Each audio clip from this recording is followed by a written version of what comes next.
Maayong adlaw Pilipinas, Luzon, Visayas, and Mindanao, especially sa Cagayan de Oro City. I'm your host Epos and welcome sa atong programa, Good Morning CDO!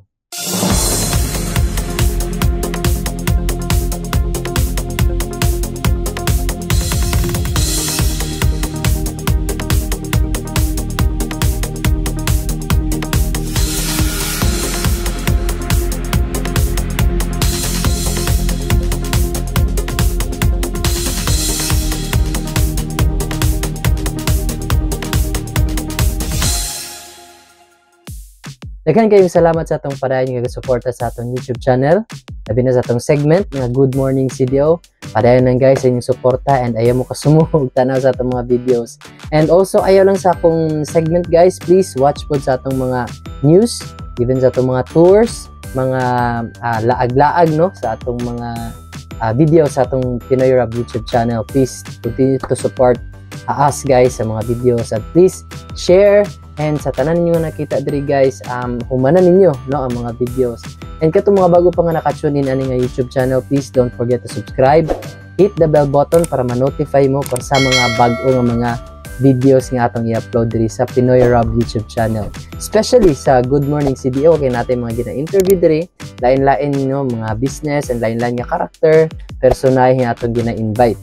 Sa studio man or sa gawas. Thank you so much once again guys sa support. And today, since Kamigin special man siya, larason nato tanan ang Kamigin nga atong gipang-adtuan and wala nakaikyas ang among giistihan dadto sa Kamigin. Na-discover na to nga di man dito basta-basta atong giistihan kay it's kinda legend na in. So please help me welcome ladies and gentlemen, Pabuas Cottages. Akong pangalan si Mary Paz Papua Patian. Married naman ko sa Patian. Patian.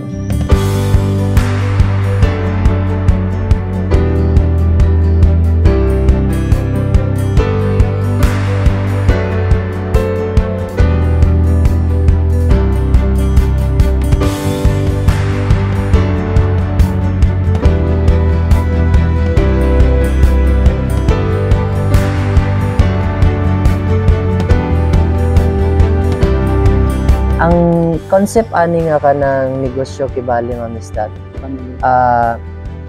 Bago pa gid ni siya nga na build up ninyo nga concept or nga business or kano sa ni nagsugod?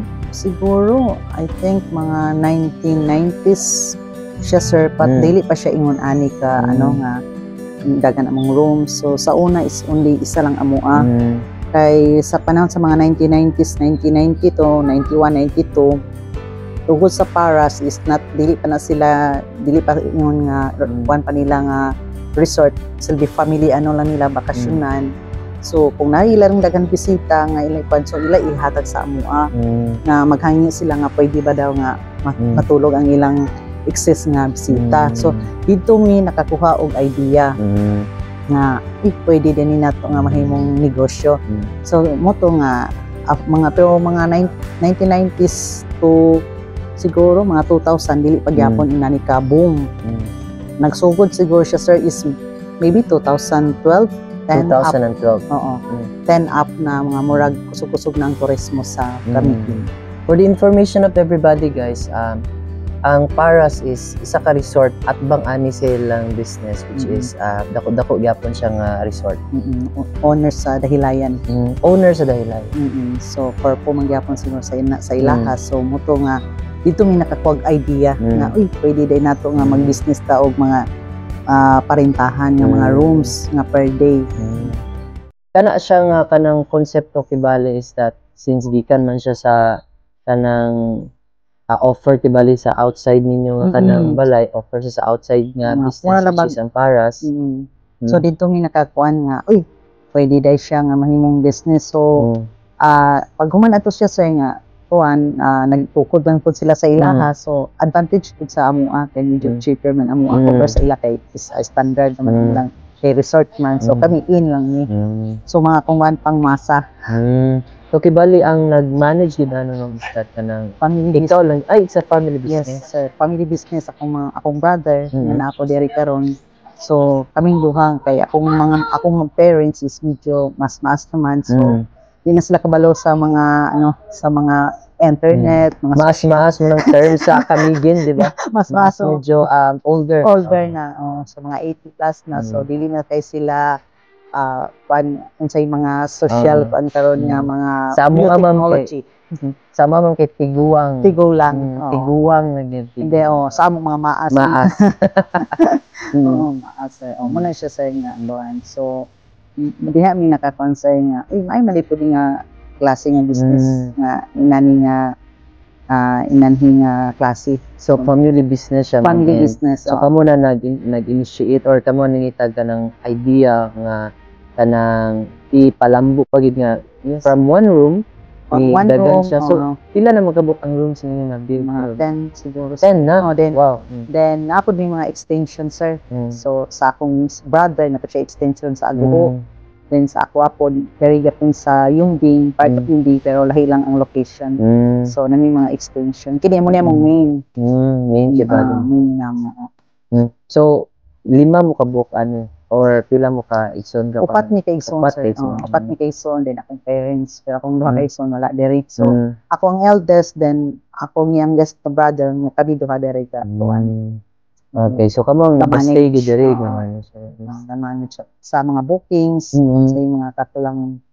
So para sa ato mga viewers, mga listeners, mga future customers nimo, unsa may mga services nga gina-offer din tour, magkuan mo nami multi-cab para sa tour, dayon rooms for rent, then cheaper lang. Pwede ra pag siya masabot-sabot. Depende gyapon as a group or individual, so magkatong discount.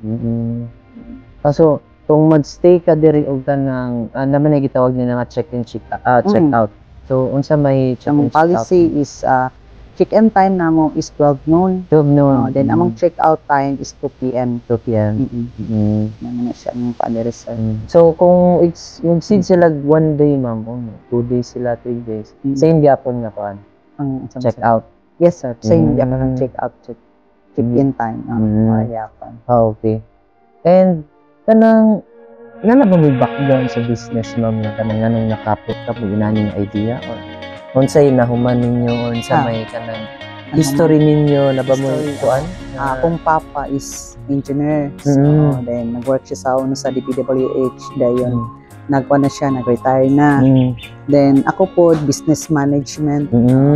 Then ako po isa ka igsoon katong brother nako economics po siya nahumanan. So then sa ako lang siguro, sir, kanang nakita lang namo unsay angay daw kanong sir nga unsay pagdala sa business sa imong customer.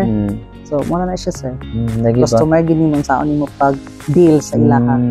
Nagitaas-taas pud yung panahon mo no from mga 1990s nga. Kami dinay, sir, ang murag pioneering nga inanhi.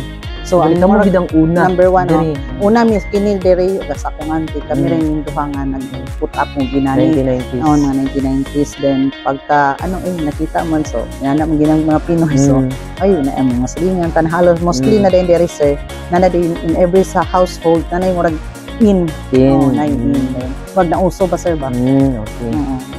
So mo di ay no nga kanang nakaputa mo business kay na magiday may agi sa inyong educational background. Then naka-idea po ni sa nakita na mo sa mga kuan kanang silingan, nani daya mo to yan siya, sir, nga marami kuan na din siya na prosper.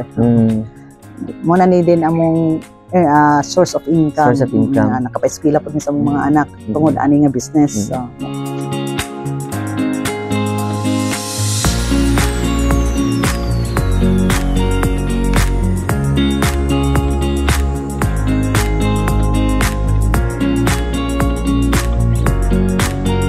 Ma'am, was it good, ma'am, nga kanang mag-business na lagid ka o mag-work ka 8 hours a day sa corporate nga kanang setting?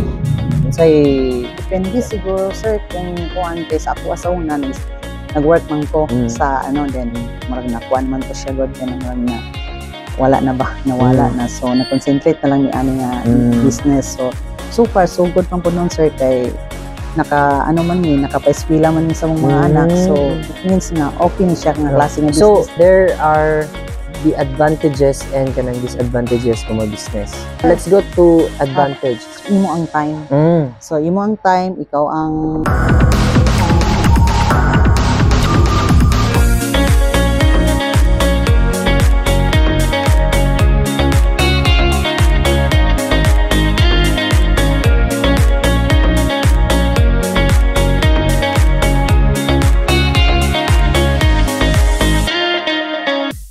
There you have it guys, Pabwas Cottages.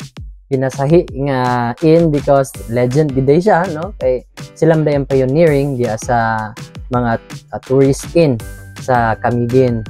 Ang nakatsada pa dato guys is akbang sa Pabwas Cottages isang paras man, di ba? Tapat pa ng paras is diha magikan ang mga baruto padulong sa White Island. So dool ra kayo baklayon ra. So, no need na magsakay pa. So, there you have it guys. So, kung kinsa tong gusto mo ato sa White Island and even though magstay sa Pabwas Cottages, please visit their page, Pabwas Cottages, and ayaw kaulaw o message lang sila. Pabook na dayon, no? So, thank you so much once again guys, no? Kung katong bago pa nakatune in na ng YouTube channel, please don't forget to subscribe. Hit the bell button para ma-notify mo sa bagong mga videos nga itong i-upload.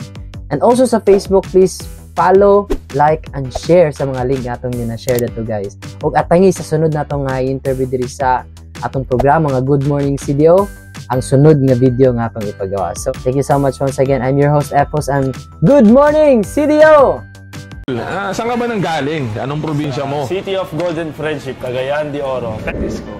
Sa tingin ko, ready na ako sa PBA kasi nakikita ko naman din sa sarili ko at naniwala ako sa sarili ko na kaya ko na sa PBA, kaya ko na mag-pro.